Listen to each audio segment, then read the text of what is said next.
Para Estados Unidos y el mundo, el Ministerio Internacional Fuego de Dios presenta su programa Fuego de Dios con el pastor Jamal Salem. Yo lo declaro en el nombre de Jesús, mis pecados. Yo seré con ella, dice Jehová, nube de fuego en derredor, y seré por gloria en medio de ella. Zacarías 2:5. Bienvenidos.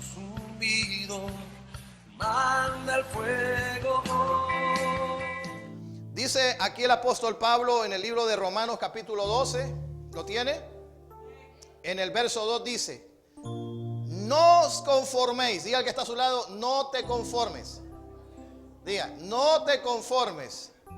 Diga, no te conformes a este siglo, sino transformaos por medio de la renovación de vuestro entendimiento. Diga conmigo, hay una manera de renovar nuestros pensamientos. Hay una manera, hermanos, de cambiar nuestra manera de pensar. Cuando nosotros cambiamos nuestra manera de pensar, hermanos, vamos a cambiar nuestra manera de vivir. Y aún vamos a cambiar nuestra manera, Señor, de caminar. Y mira, dice la palabra, para que comprobéis cuál sea la buena voluntad de Dios, que es agradable y que es perfecta.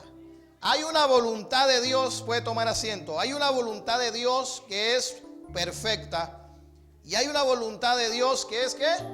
Agradable. Amén. Y una de las cosas que nosotros tenemos que entender, hermanos, es que en el cielo, diga conmigo, en el cielo hay una voluntad de Dios para mi vida, para mi casa.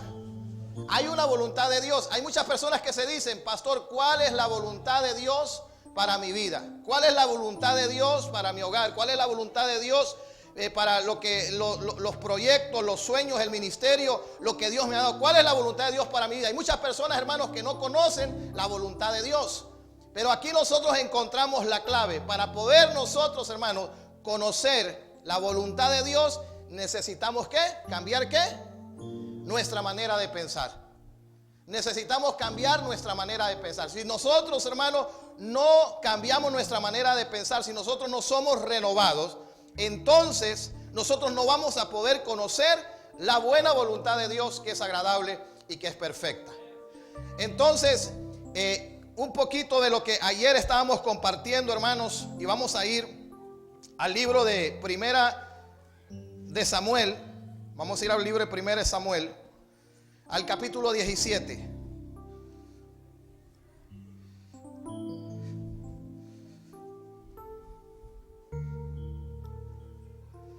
Primera de Samuel, capítulo 17.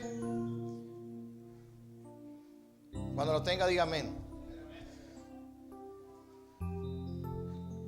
Esa es una palabra tan poderosa, hermanos, tan tremenda. A veces, hermanos, hay historias en la Biblia o versos en la Biblia que una palabra, hermanos, tiene un gran significado. Tiene un gran mensaje de parte de Dios para nuestra vida.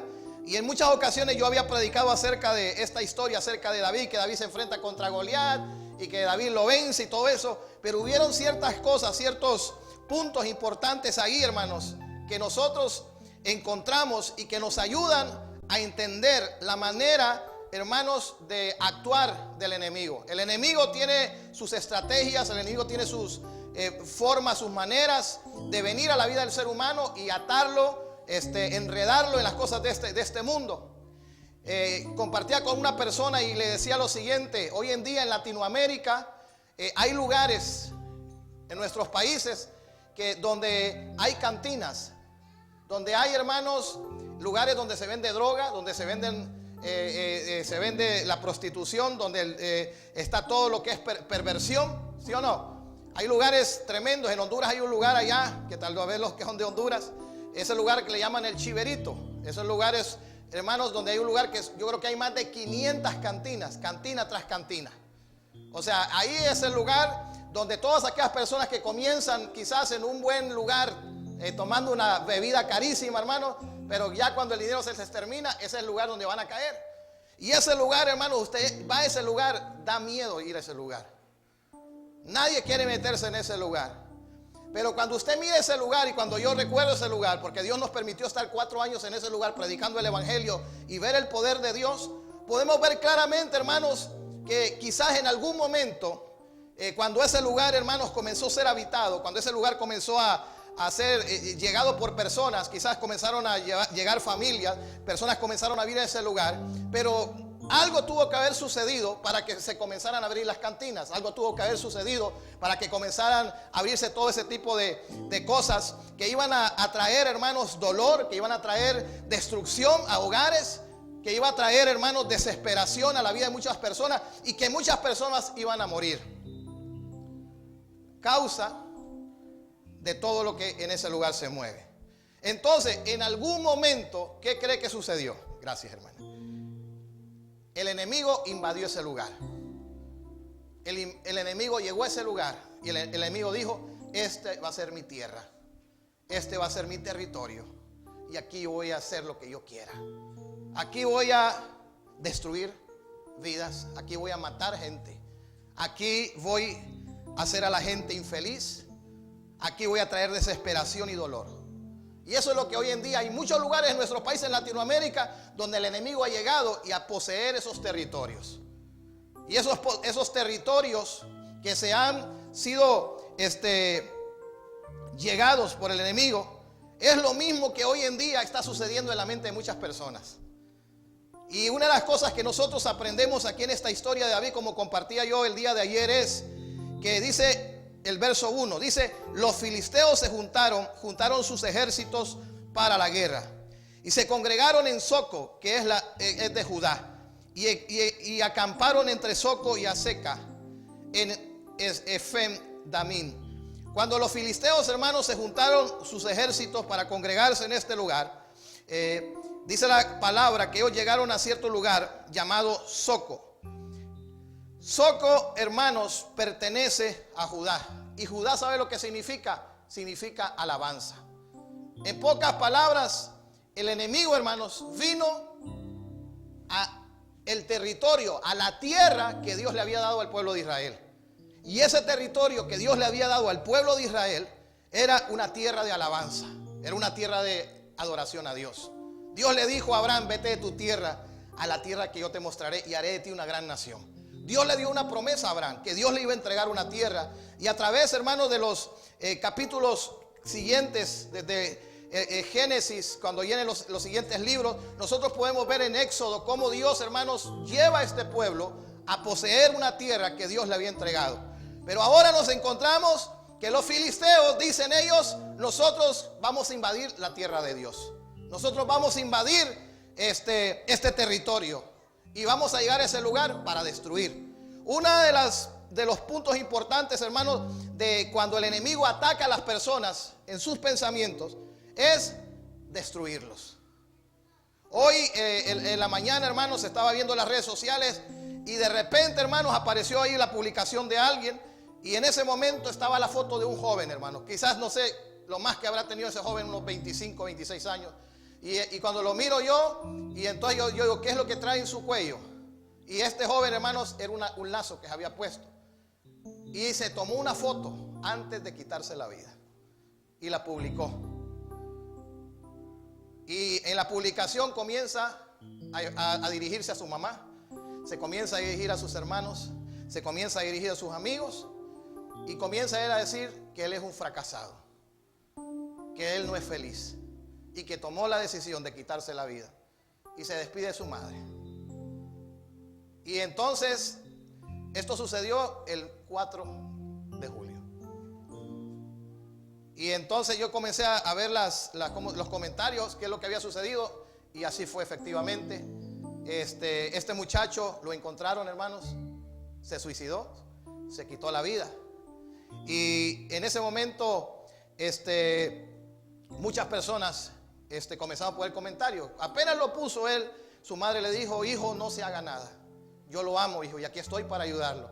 Pero independientemente de los ruegos de muchas personas que comenzaron a poner ahí que no lo hiciera, él tomó la decisión de hacerlo. Ahora, ¿qué fue lo que sucedió? Y muchos se preguntarán en la vida de este hombre. Fue que vino un pensamiento a su vida, a decirle a él que él no servía para nada, a decirle a él que su vida estaba terminada, que él no merecía vivir y que lo mejor que él podía hacer era quitarse la vida.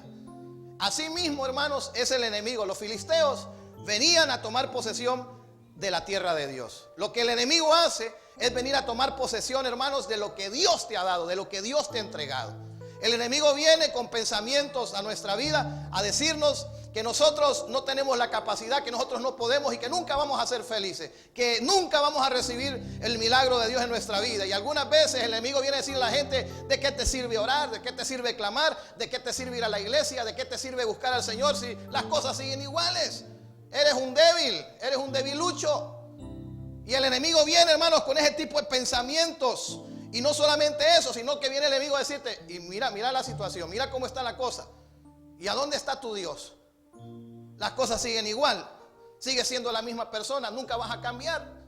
Y ahí viene el enemigo con ese tipo de pensamientos. Pues los filisteos, escuchen bien esto, los filisteos, hermanos, tenían la costumbre de moverse, de ir a ciertos territorios, invadirlos. Y al invadirlos, ellos venían, hermanos, a asolar, a destruir.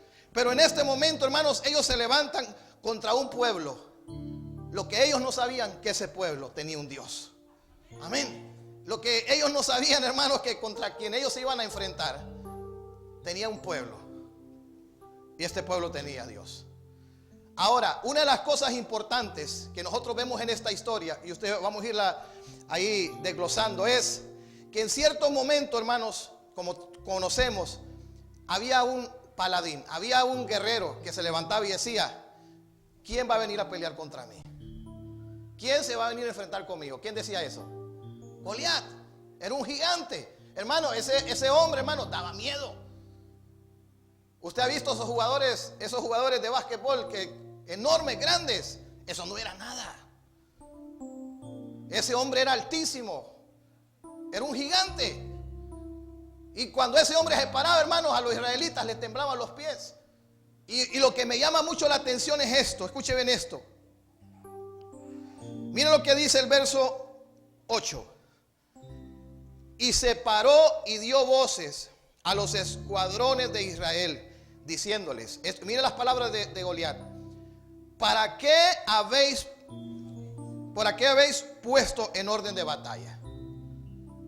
¿Para qué te has levantado para pelear? ¿No soy yo el filisteo y vosotros siervos de Saúl? Ahora, cuando yo leí esta parte, hermanos, y esto no lo toqué el día de ayer, ¿por qué razón el filisteo vino? Y el filisteo vino, este Goliat vino a decirle al pueblo de Dios: ustedes son siervos de Saúl. Porque la noticia ya había corrido por la tierra que ya Saúl, hermanos, había desobedecido a Dios. No sé si usted está entendiendo. El enemigo, hermanos, solo está buscando una oportunidad, una puertecita para poder entrar y destruir. Y los filisteos se dieron cuenta, llegó la noticia a ellos, que el Espíritu de Dios había dejado a Saúl. Que ya Saúl, hermanos, había desobedecido a Dios. Y Saúl le había dado la espalda a Dios. Y por causa de esa rebelión, Dios lo había desechado. Y ya Dios no estaba con Saúl. Entonces ellos dijeron: esta es nuestra oportunidad de venir, entrar y destruir. Y viene él mismo y le dice: ustedes son siervos de Saúl. ¿Quién es Saúl? Ya Saúl ya no es el ungido de Dios. Ya Saúl no es el valiente. Ya Saúl, hermano, no es el hombre que se levanta para decir: un momentito, yo voy a ir a pelear. A quien le tocaba pelear esa guerra, esa batalla, era Saúl. Pero ni él la quiso pelear, y menos los que estaban con él. Hoy en día, hermanos, el enemigo viene a intimidar. El enemigo viene a traer miedo a nuestra vida. Y el enemigo viene a decirnos a nosotros: ¿sabes una cosa? No hay esperanza para ti. Uno de los mensajes que yo creo firmemente que Dios ha puesto en nosotros y como ministerio es que sí, realmente, hermanos, hay esperanza para aquel que está perdido. Que sí hay esperanza para aquel que tiene una necesidad, aquel que tiene una petición, aquel que está clamando por una intervención de Dios. Sí hay esperanza. Y ese es el mensaje que Dios nos ha dado, de levantar a la gente que está herida. El mensaje que Dios nos ha dado es decirle al mundo que Jesucristo es el camino al Padre. Pero nosotros tenemos que entender que el enemigo, hermanos, trabaja día y noche. Y él está buscando la manera de quitarte a ti la bendición. Él está tratando la manera de robarte lo que Dios te ha dado, de lo que Dios te ha entregado. Judá significa alabanza. Y mire qué interesante es esto, porque dice la Escritura que mientras ellos, hermanos, tomaban posesión de ese lugar que Dios le había entregado al pueblo de Israel, Saúl, hermanos, tomó posesión de un lugar, el valle de Ela. Y el valle de Ela significa la encima. La encima, hermanos, es la parte del árbol, el fruto del árbol más amargo. En pocas palabras, había amargura en el corazón de Saúl. Había amargura, y esa amargura estaba, hermanos, tomando la vida de todo ese pueblo. Había temor, había miedo, y ese miedo se había posesionado de la vida de los israelitas. Cuando Goliat se levantaba y Goliat decía: ¿quién va a venir a pelear contra mí? ¿Quién se va a levantar en contra mía? Nadie se quería levantar. Él decía: manden a tan solamente un hombre a pelear conmigo, y si él me vence, nosotros vamos a servirles. Pero si nosotros vencemos, ustedes nos van a servir a nosotros. Y dice la Escritura que en ese momento Dios, hermanos, envía a alguien a esa batalla. Y quien llega a esa batalla, ¿quién es? David. Y cuando David llega a esa batalla, enviado por su padre, llevándole comida a sus hermanos, la historia dice que él llega, hermanos, y llega tranquilo y mira al pueblo de Israel, mira aquellos hombres de guerra estaban ahí. Y David comenzó a notar que algo estaba sucediendo. Comenzaba a ver el rostro de aquellos hombres, hermanos, atemorizados. Usted puede ver el rostro de una persona y usted puede ver que hay temor en esa persona, que hay miedo, que hay inseguridad. Y así David comenzó a ver aquel ejército, hermano, el rostro de aquellos guerreros que estaban atemorizados. Y de repente, hermanos, aparece Goliat. Y Goliat viene a decir: yo he venido a pelear con uno de ustedes. Nosotros estamos aquí para destruirlos. Cuando David escucha estas palabras, mire lo que dice la palabra aquí en Primera de Samuel capítulo 17, verso 23. Mientras él hablaba con ellos, he aquí que aquel paladín que se ponía en medio de los dos campamentos, que se llamaba Goliat, el filisteo de Gat. La palabra filisteo significa, hermanos, movimientos a ciertos territorios para poseerlos. Eso es lo que significa la palabra filisteo. Eso es lo que los filisteos hacían. Se movían a ciertos territorios, los poseían, destruían todo, destruían casas, destruían todo. Y esa es la naturaleza de Satanás, destruir la vida del ser humano. Él no anda pidiendo permiso, él llega y quiere destruir, llega y quiere asolar. Y dice la palabra que todos los varones de Israel que veían a aquel hombre, huían de qué, de su presencia, y tenían qué, gran temor. Cuando aquel hombre se levantaba, ¿qué cree que sucedía? Todos tenían miedo. ¿Qué hace usted cuando la deuda? ¿Qué hace usted cuando los problemas económicos, financieros se levantan en contra de su vida? ¿Qué es lo que hace por general? Muchas personas, hermanos, sienten temor, sienten miedo. Sienten, hermanos, que no van a poder salir adelante. Sienten que las cosas están difíciles. Hay personas que dicen: no hay trabajo, no hay economía, no hay dinero, este país va hacia abajo. Y muchos hermanos se acomodan y se abrazan el sistema, lo que está sucediendo, sin darse cuenta que usted no depende de un sistema, de una nación. Usted no depende del dólar. El dólar no es el que gobierna su vida. Quien gobierna su vida y mi vida, ¿quién es? Es Dios. Yo no dependo de la economía de un país. Yo no dependo de lo que yo tengo en mi bolsa o lo que yo tenga en el banco. Yo dependo del Dios que hizo los cielos y la tierra. Dice la Biblia que Él es el dueño del oro y de la plata. Y si yo tengo una necesidad, yo voy a ese dueño del oro y la plata. La Biblia dice: pídeme y te daré como herencia a las naciones. Entonces yo voy a Dios a decirle: Dios, yo tengo una necesidad y yo sé que tú eres mi Padre. Y yo sé que tú me vas a proveer lo que yo necesito.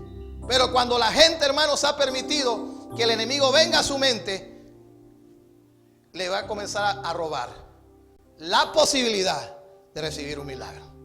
Le va a robar la posibilidad de tener una intervención de Dios. Tal vez usted se recordará a un hombre llamado Jairo. Que este hombre Jairo, hermanos, le había dicho a Jesús: ve a mi casa porque mi hija está muriendo. Y ya cuando iban en camino, hermanos, le vinieron a decir a Jairo: Jairo, ya no molestes al maestro. Tu hija murió y ya no hay nada que hacer por tu hija. Cuando Jesús, hermanos, se dio cuenta de lo que había sucedido en la casa de Jairo, en ese momento Jesús se para y Jesús queda viendo: hey Jairo, mírame a los ojos. Dígale que está a su lado: mírame a los ojos. Y le dice lo siguiente: no temas, cree solamente. En pocas palabras, lo que Jesús le estaba diciendo: no permitas que esa información, que esa noticia que te están viniendo a traer penetre tu mente. Porque si esa noticia penetra tu mente, no vas a poder recibir el milagro que Dios tiene para tu vida. Hay personas, hermanos, que no están recibiendo lo que realmente deberían de estar recibiendo, porque el enemigo, hermanos, ha venido y ha tomado su territorio. Cuando David, hermanos, vio lo que estaba sucediendo, y David vio claramente cómo los filisteos, hermanos, habían entrado. ¿A dónde habían entrado? Al territorio del pueblo de Israel. Habían entrado a la tierra que Dios le había entregado al pueblo de Israel. Le voy a hacer una pregunta: ¿usted permitiría que un extraño entrara a su casa? ¿Ah? La única manera que un extraño entre a su casa, ¿sabe cuál es? Que usted tenga la puerta abierta o tenga la ventana abierta. Esa es la única manera que puede entrar. Pero si usted tiene cerrada su puerta, el extraño no va a entrar. El extraño va a venir a tocar su puerta y usted va a decidir si lo deja entrar. Usted va a decidir si lo deja que entre. Entonces, hermanos, Jesús sabía que si ese extraño que venía a la vida de Jairo entraba a su mente, entraba a su casa, su hija no iba a resucitar. Y Jairo tomó la decisión, hermanos, de no darle lugar al temor y de creerle a Jesús. Y usted ya sabe el final. Jesús resucitó a su hija. Jesús levantó a su hija. Pero ¿qué hubiese sucedido si Jairo le hubiera dicho: ¿sabes qué, Señor? Yo creo que he perdido mi tiempo. Han pasado semanas, han pasado meses, han pasado años, Señor. Yo creo que he perdido mi tiempo tratando de buscar una intervención de Dios y yo creo que nada he conseguido. Que nada ha pasado. Pero nosotros nos encontramos que cuando David, hermanos, escucha y ve con sus propios ojos cómo el enemigo había entrado. Y si el enemigo había entrado, ¿sabe por qué había entrado? Porque Saúl se lo había permitido. Si Saúl, hermanos, hubiese entendido que el enemigo no tenía derecho absoluto a entrar, Saúl, hermanos, se hubiese parado fuerte y hubiese peleado, pero no peleó, porque le permitió al enemigo entrar.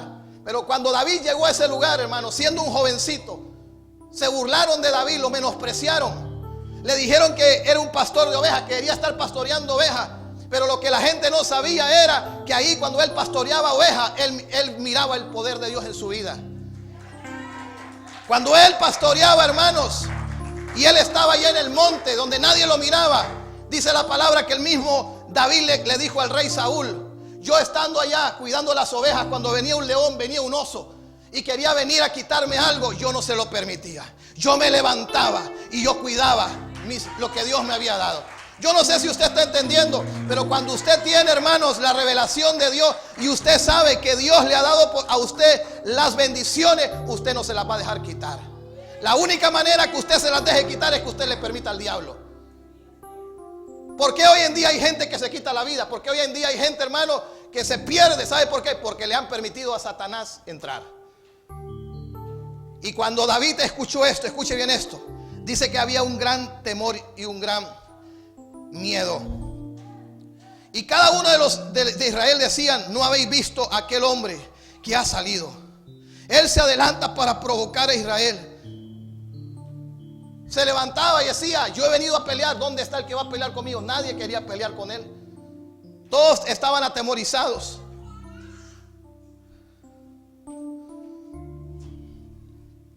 Y mira lo que dice aquí.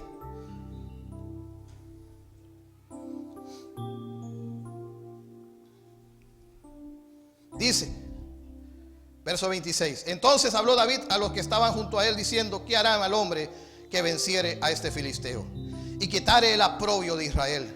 Porque ¿quién es este filisteo incircunciso para que provoque a los escuadrones del Dios viviente. David dice, ¿cuál es la recompensa? Y diga conmigo, hay una recompensa. Cuando usted, hermanos, usted viene y usted entiende que Dios le ha dado algo y usted pelea por lo que Dios le ha dado, hay una recompensa que Dios le va a dar. Y David dice, ¿cuál es la recompensa? Y había una recompensa. Había un pago por vencer a ese gigante. Y dice la palabra que en ese momento lo oyó hablar su hermano. Y cuando lo oyó hablar su hermano se levantó y le dijo, vete a pastorear donde debes de estar. Tú no eres nadie, no significas nada, tú no deberías ni siquiera estar en este lugar. Y lo comenzó a juzgar, lo comenzó a señalar, pero David mantuvo su posición. Diga conmigo, David mantuvo su posición. David, hermano, se enfrentó con el menosprecio ahí, con pensamientos que venían a su vida. Personas, su propia familia le decía, eres un fracasado. Tú no tienes ni siquiera la personalidad para pelear contra ese paladín. Tú no la vas a hacer, tú no la vas a lograr. Mira cómo estás, nunca vas a prosperar, nunca vas a ir para adelante. Así es el diablo, ¿o no es así? No viene a decirle a usted nunca va a salir adelante, nunca vas a ser una persona estable espiritualmente. Un día vas a estar arriba, otro día abajo y otro día debajo de la mesa. ¿Ah? Esa es la manera de trabajar del enemigo. Pero la única manera que eso sucede en la vida de una persona, ¿sabe cuál es? Que se lo permita. David nunca permitió que el Goliat lo atemorizara. David nunca permitió que ese gigante se levantara en contra de su vida. Él dijo, yo voy a pelear contra ese gigante y yo lo voy a vencer. Eso fue lo que David dijo. Yo lo voy a vencer. Yo contaba este testimonio el día de ayer. Y esta semana, como a las 2 de la mañana de acá de Houston, 3 de la mañana de allá de Honduras, una persona sintoniza el canal y mira uno de nuestros mensajes. Y esta persona, hermano, se había apartado de Dios. Le había fallado a Dios, le había dado la espalda a Dios, su hogar se había desintegrado. Era una persona, hermanos, que servía a Dios, alababa a Dios. Esta persona me decía que servía al Señor con todo su corazón. Pero en un abrir y un cerrar de ojos, hermanos, el enemigo vino con esa fuerza a invadir su territorio. Le quitó el deseo de alabar a Dios, le quitó la alabanza de su boca, le quitó el deseo de ir a la iglesia, le quitó el deseo de seguir buscando a Dios y comenzó, hermanos, a caminar y a enredarse en todo lo que el mundo le estaba ofreciendo. Se lo permitió. Pero un día dice que ella vino y le dijo, Señor, yo sé que yo te he fallado, te he dado la espalda. Y dice que ella trató de reconciliarse con el Señor, pero la culpabilidad y la condenación todavía estaba ahí. Y me habló por teléfono y me dijo, pastor, yo necesito que ore por mi vida. Y oramos y la llevamos a tomar la decisión de abrir su corazón al Señor y cerrar toda puerta que en algún momento ella había abierto. Ella le había cedido al enemigo entrar a su vida, a su mente, a lo que Dios le había entregado. Y el enemigo lo que estaba haciendo con la vida de esta mujer era destruyéndola completamente. Con 4 hijos, no tenía trabajo.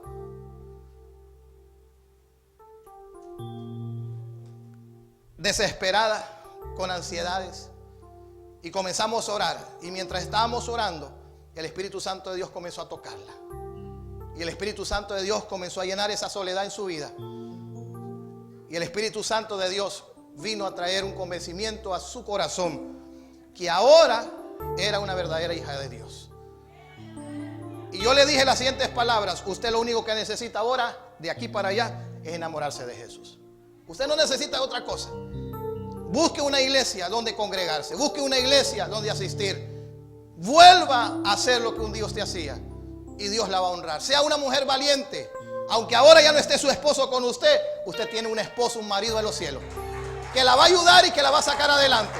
Mire, fue algo impresionante, hermano. No tenía trabajo.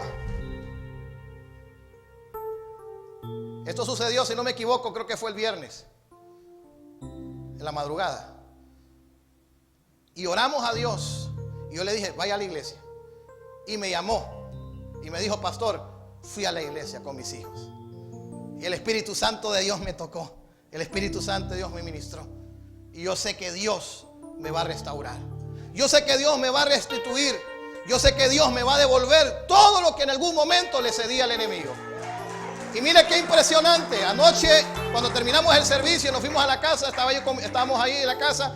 Y yo ya me iba para trabajar al canal. Y en eso recibo una llamada de ella. Y me dijo: pastor, yo necesito contarle lo que me ha sucedido el día de hoy. Esto es impresionante, me dijo. Cuando yo no tenía posibilidades, cuando yo pensaba, pastor, que no había trabajo, cuando yo pensaba que las puertas estaban cerradas, cuando yo pensaba que Dios estaba conmigo enojado, cuando yo pensaba que no había ni siquiera una oportunidad para mi vida, y luego que oramos, luego que me reconcilio y comienzo a ir a la iglesia, en menos, hermanos, de 48 horas, Dios comienza a hacer algo sobrenatural en la vida de aquella mujer. Las puertas que habían estado cerradas completamente se comienzan a abrir. La posibilidad, hermanos, que quizás ella no tenía, ahora se comienzan a dar a su vida. Y me dice: pastor, recibí la llamada que había estado esperando por tanto tiempo. Y me dijo: aquí, dice, en esta ciudad, dice, hay una compañía americana. Oiga bien, americana. Me han llamado por teléfono para que me presente lo más pronto posible. Fui a esa entrevista y me dieron, pastor, el trabajo. Y no solamente me dieron el trabajo, sino me dijo que no voy como cualquier persona. Me dieron como jefe, me dice. Oiga, me dieron como jefe. La gente que me conoce están asustados de lo que está sucediendo. En menos de 48 horas Dios comenzó a restituir. Dios comenzó a darle lo que Dios le había dado. Yo quiero decirle a usted, cuando usted tiene el Espíritu de Dios, cuando usted es un hijo o una hija de Dios y usted sabe dónde está parado y sabe lo que Dios le ha dado, usted no se va a dejar quitar lo que Dios le ha dado. Usted va a pelear por lo que Dios le ha dado. Usted va a luchar y va a creer que Dios, hermanos, va a abrir la puerta, que Dios va a traer la restitución. Y Dios, hermanos, bendijo a esa mujer. Bendijo a esa mujer. Yo contaba el testimonio de ella. Su esposo se fue. Ella salió embarazada de otra persona y tomó la decisión de abortar. Y lo hizo. Y eso trajo a su vida muchas cosas espirituales, consecuencias. Y cayó en la condenación. Pero el Señor la libró. El Señor la perdonó. Y en ese momento esta persona le dijo a ella: yo ya no quiero nada contigo, le dijo. Yo ya tengo otra persona, vete. No quiero saber nada de ti. Y el hombre desapareció. Pero lo tremendo de esto es, hermano, que cuando Dios comienza a hacer en esas 48 horas, comienza a hacer una obra en la vida de ella, ese hombre que un día le había dado la espalda aparece otra vez y me habla por teléfono y dijo: pastor, me apareció otra vez. ¿Qué hago? Tijerazo, le digo. Pásele la tijera, le digo, porque eso, le digo, no es lo que Dios te está dando. Dios solamente te va a dar cosas buenas. Dios no te va a dar cosas malas. Entonces, hermano, el enemigo vino a su vida a destruirla en todas las áreas, sentimentalmente, emocionalmente, a venir a tomar posesión de su vida. Y el diablo lo consiguió. Pero cuando ella tomó la decisión de cerrar esas puertas y buscar a Dios con su corazón, Dios, hermanos, le abrió los ojos y se dio cuenta. Y ella dice: yo soy una hija de Dios, yo soy una princesa de Dios. Dios me ha dado bendiciones y yo no voy a permitir que el diablo me siga robando lo que Dios me ha dado. Hermano, en menos de 48 horas ya Dios comenzó a orar. Y me dice: el lunes voy a mi nuevo trabajo. Y no solamente eso, pastor. Yo andaba buscando cómo estudiar. Y esta misma compañía me ha dado una beca para terminar mi carrera universitaria. Y no solamente eso, pastor. Yo estoy incluida en un grupo de personas para poder tener la oportunidad de ir a estudiar al extranjero. Oiga bien lo que Dios hace. Cuando usted le cree a Dios, cuando usted pone su confianza en Dios y se da cuenta que Dios le ha entregado a usted bendiciones, usted no se va a dejar quitar las bendiciones. La única manera es que usted abra la puerta al enemigo. Dice la palabra que la bendición de Dios enriquece y no añade tristeza. Lo que Dios tiene para mi vida es bendición. Lo que Dios tiene para mi vida es alegría. Cuando algo te causa dolor, cuando algo te causa tristeza, mejor suéltelo, porque eso no es lo que Dios le ha dado. Ahora escuche. Cuando David, hermanos, escuchó todo el comentario de este filisteo, como todos conocemos la historia, David se enfrentó contra el gigante. Y sabemos que David venció al gigante. Lo venció. El propio Saúl le dijo a David: tú eres un muchacho, tú no vas a poder pelear contra ese gigante. Pero David le dijo: yo sí voy a poder pelear contra él. Yo sí me voy a poder enfrentar contra él y lo voy a vencer. Y hoy van a saber que hay un Dios aquí en Israel. Dice la palabra que entonces en ese momento el rey quiso ponerle la vestidura que el rey usaba para ir a pelear. Y cuando David se la puso, dijo: no, rey, con todo respeto, pero esta armadura de superhéroe no va conmigo. Porque esto no es, como dijo David, no se trata de palos, de espadas. Como el gigante le dijo: hoy vas a morir, David. Pero le dijo David: tú vienes a mí con palos, pero yo vengo a ti en el nombre de Jehová de los ejércitos. Y David enfrentó a aquel gigante y David lo venció delante de todos aquellos hombres de guerra, delante, hermanos, delante de sus hermanos, delante aún del rey. Póngase a pensar la cara de vergüenza, hermanos, que tenían aquellos hombres que toda su vida habían sido guerreros, viendo a un jovencito que venía allá del anonimato, que nadie lo conocía, que nadie sabía de él. Dios lo sacó del anonimato y Dios, hermanos, comenzó a promoverlo. Y desde ahí comenzó, hermanos, David a crecer. Y la gente, hermanos, comenzó a conocer a un David que no era tan solamente un hombre, sencillamente, sino que era un hombre que estaba acompañado de Dios y que había sido ungido y apartado por Dios. Cuando nosotros vemos esta historia, nosotros podemos ver claramente que el enemigo, hermanos, viene a querer entrar a nuestra vida. Él viene a querer entrar y tomar posesión de lo que Dios nos ha dado. El enemigo va a tratar de quitarte la alabanza, el enemigo va a tratar de quitarte la alegría, el enemigo va a tratar de venir a decirte: ¿para qué sigues cantando? ¿Para qué sigues adorando? Hay personas, hermanos, que les gusta cantar en la casa, ponen la música y comienzan a orar, pero de repente comienza a suceder una circunstancia, una situación, y el diablo le dice: ¿y para qué estás cantando? Y no miras cómo estás, y mira cómo está la situación. ¿Por qué? Porque le has permitido al enemigo entrar. ¿A dónde? En tu mente. Ese fue el problema que tuvo el pueblo de Israel. Pero David en ningún momento permite que ese temor y que ese miedo entrara a su vida. Mire lo que dice Segunda de Crónicas. Vamos a ir a Segunda de Crónicas, capítulo 20. ¿Cuántos están aprendiendo?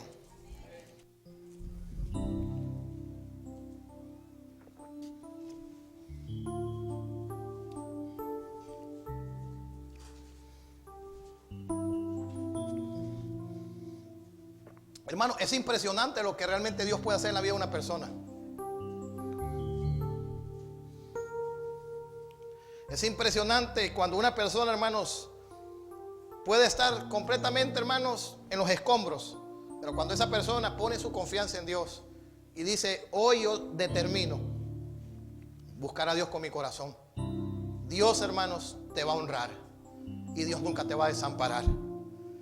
Dice la palabra aquí en Segunda de Crónicas, capítulo 20, verso 1: pasadas estas cosas, aconteció que los hijos de Moab y de los de Amón y con ellos otros de los amonitas vinieron contra Josafat a la guerra. La Biblia, hermanos, en el Antiguo Testamento usted va a ver muchísimas guerras, pero estas guerras, hermanos, son esas batallas y esas luchas que libramos aquí en nuestra mente. La fe se levanta en nuestra vida, pero asimismo vienen los pensamientos de duda, de incredulidad. Esto es imposible, no va a poder suceder. Las cosas, de acuerdo a la matemática, 1 más 1, ¿cuánto es? 2. Y esto es imposible. Es imposible. Pero yo he aprendido, hermanos, que la matemática de Dios, 1 más 1 es más que 2. Él con unos panes y unos pececitos, hermanos, alimentó a miles. Y aún sus discípulos dijeron, pero esto es tan poco para tantos. Jesús les dijo, yo les voy a enseñar a ustedes que con algo tan poquito, tan pequeño, tan insignificante, se puede hacer mucho. Lo que Dios le enseñó al pueblo de Israel y lo que Dios le enseñó aún a los filisteos y aún Dios le enseñó, hermanos, al rey Saúl fue que lo insignificante, lo que no sirve en las manos de Dios es poderoso.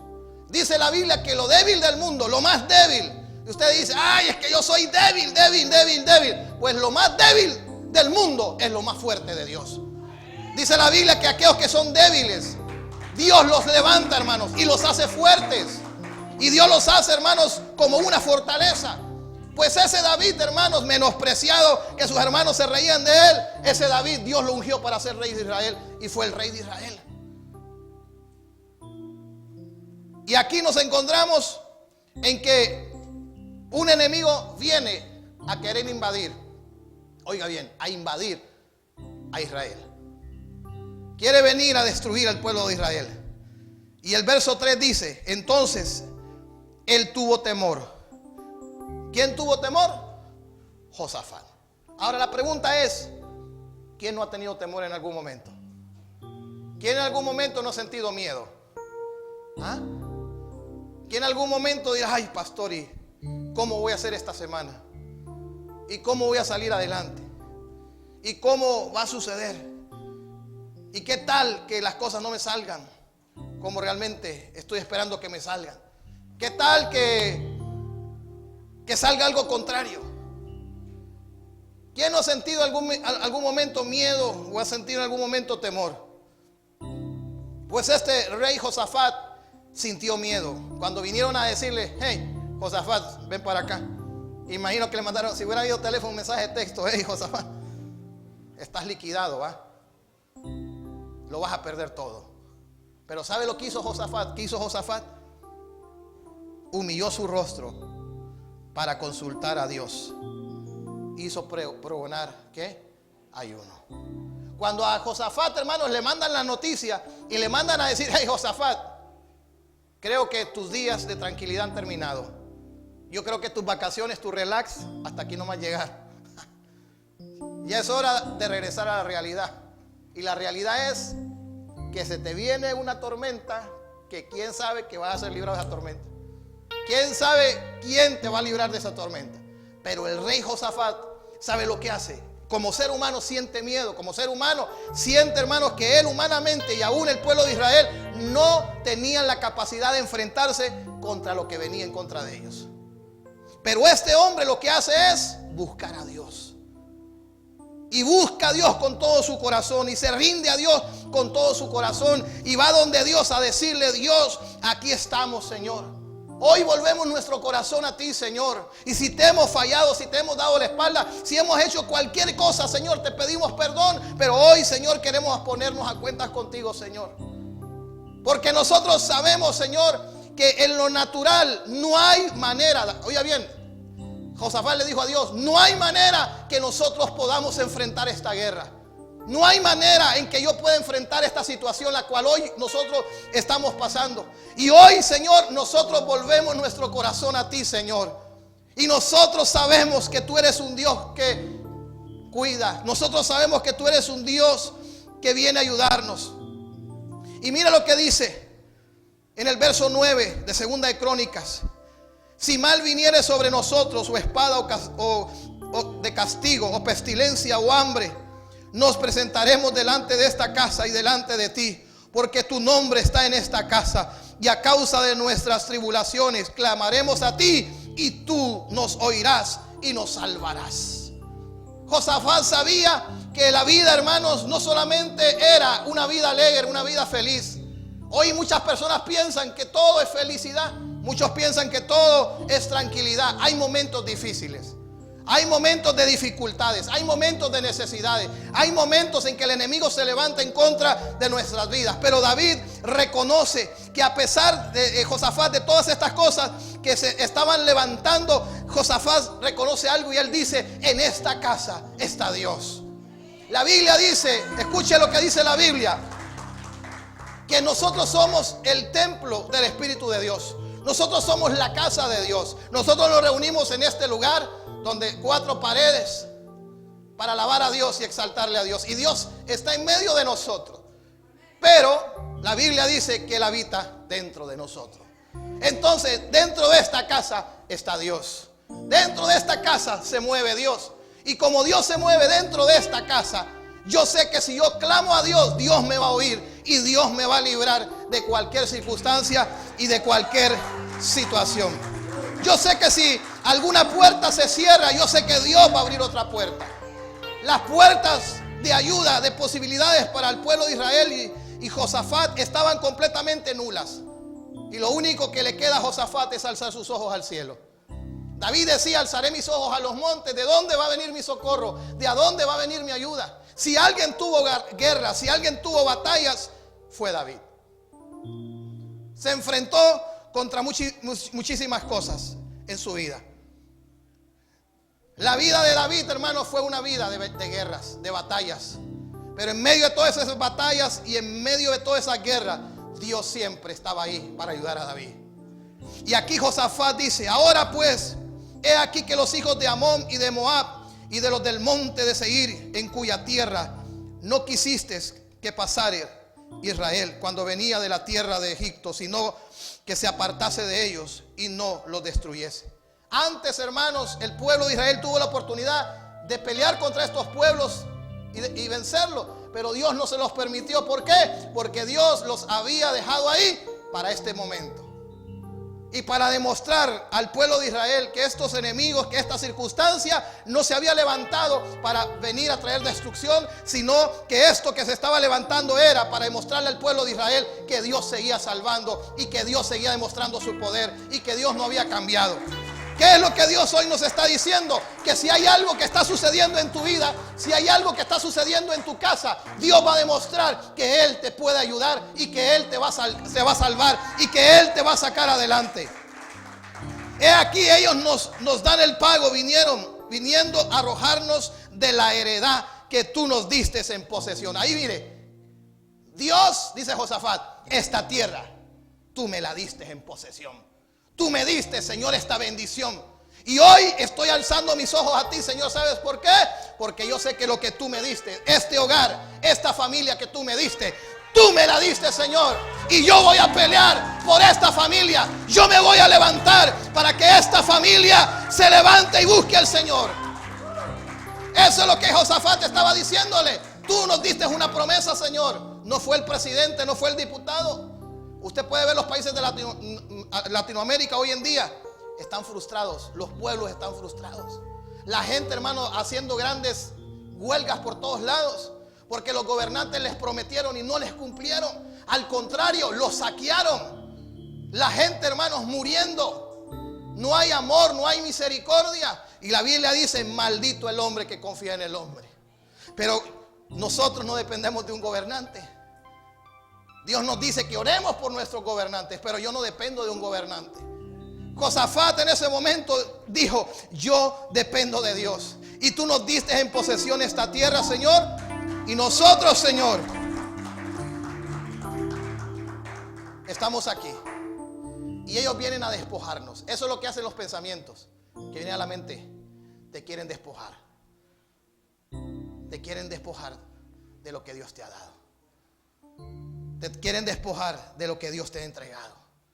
Y si ese pensamiento logra entrar ahí y comienza a levantarse, dice la Biblia que Dios nos ha dado a nosotros la autoridad de llevar cautivos esos pensamientos a la obediencia a Cristo. Dice que son pensamientos que se levantan en contra del conocimiento de Dios. Son argumentos. ¿Qué es un argumento? Es una fortaleza que se levanta aquí en la mente. El miedo, el temor, la imposibilidad en la mente es una fortaleza que está ahí, que ha venido, entró en algún momento. Una puerta se abrió y entró ese pensamiento y comenzó a tejer y comenzó a construir, a poner sus ladrillos. Y cuando menos espera, hermano, aquella persona está así, mire, ni siquiera puede adorar a Dios. Ni siquiera puede levantar sus manos, ni siquiera puede alzar su voz a Dios, porque ahí está el enemigo diciéndole: mira cómo estás. ¿Y lo que hiciste ayer? ¿Qué? Lo que hiciste la semana pasada, ¿qué? Pero mire lo que dice la palabra. Josafat reconoce que Dios le había dado la tierra en posesión. El problema, ¿sabe cuál es? El problema es que usted no sepa lo que Dios le ha dado. El problema es que las personas vengan y no sepan lo que Dios les ha entregado. Entonces ahí el enemigo, mire, hasta hace pista de patinaje, va, y hace lo que él quiere. Pero cuando uno sabe, escuche bien esto, cuando uno sabe lo que Dios le ha entregado, lo que Dios le ha puesto en sus manos, uno viene y se levanta y dice: esta es la bendición que Dios tiene para mi vida y yo no me la voy a dejar quitar. Yo no me voy a dejar quitar lo que Dios me ha dado. Yo voy a pelear por lo que Dios me ha entregado. Voy a seguir orando, voy a seguir buscando al Señor, voy a seguir leyendo su palabra, voy a seguir congregándome. Una de las cosas que el enemigo sabe que hace, quiere quitarte la alabanza. Cuando los filisteos llegaron a esa tierra que les decía anteriormente, la tierra de Soco, que pertenecía a Judá, significaba la tierra de la alabanza. Y eso es lo que el diablo quiere: quitarte la alabanza, quitarte el gozo y quitarte la alegría.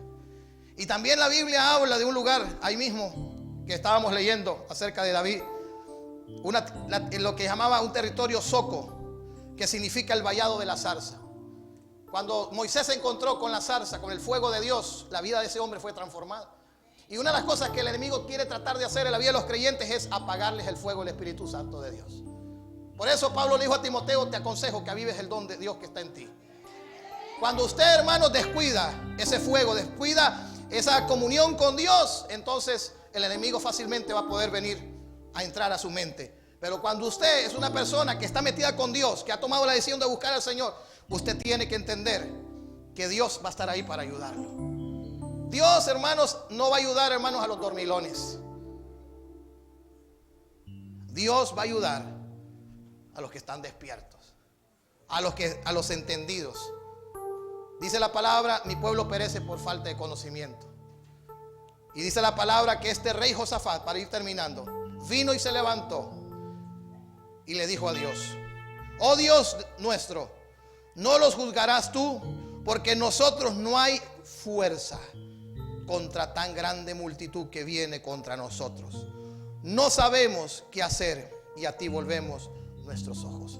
Al final de la oración, después que Josafat le comienza a decir a Dios todo, Josafat reconoce algo y dice: ¿sabes qué, Señor? Yo reconozco algo, que sin ti no podemos. Mire, cuando nosotros reconocemos, hermanos, amigos o amigas que están en este lugar o que nos miran a través de la televisión, usted reconoce que sin la ayuda de Dios usted no puede hacer nada. Sin la ayuda de Dios usted no va a poder lograr absolutamente nada. Y Josafat lo reconoce. Siendo un rey, él tenía gente a caballo, tenía gente de guerra.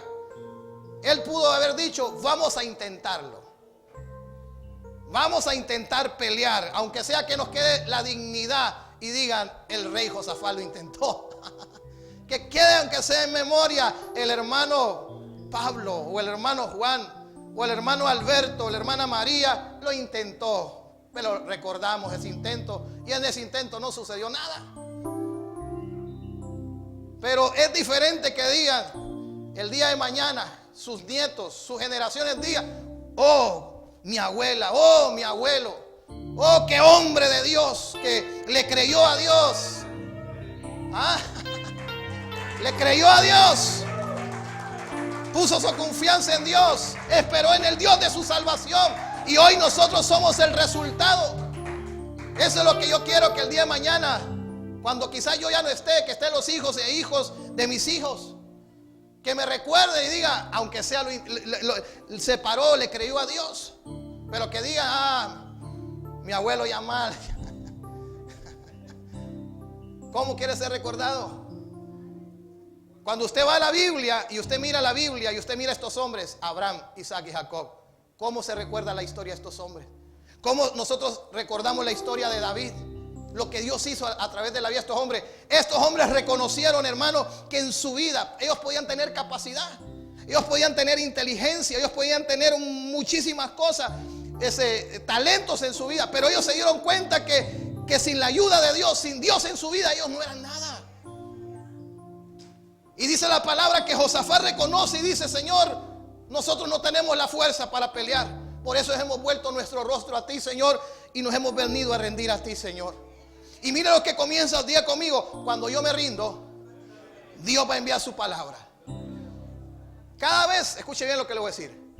Cuando Dios, hermano, toca el corazón de una persona y esa persona abre su corazón a Dios, Dios le va a dar una palabra que va a venir a romper todas esas cosas. Yo no sé si usted está entendiendo. Dios va a venir a romper, va a traer un rompimiento, donde Dios va a venir a romper esa fortaleza que el enemigo había levantado. Y esa fortaleza va a caer y los ojos van a ser abiertos y usted se va a dar cuenta que Dios le ha entregado bendiciones y que esas bendiciones usted no las va a permitir que el enemigo se las robe y se las siga quitando.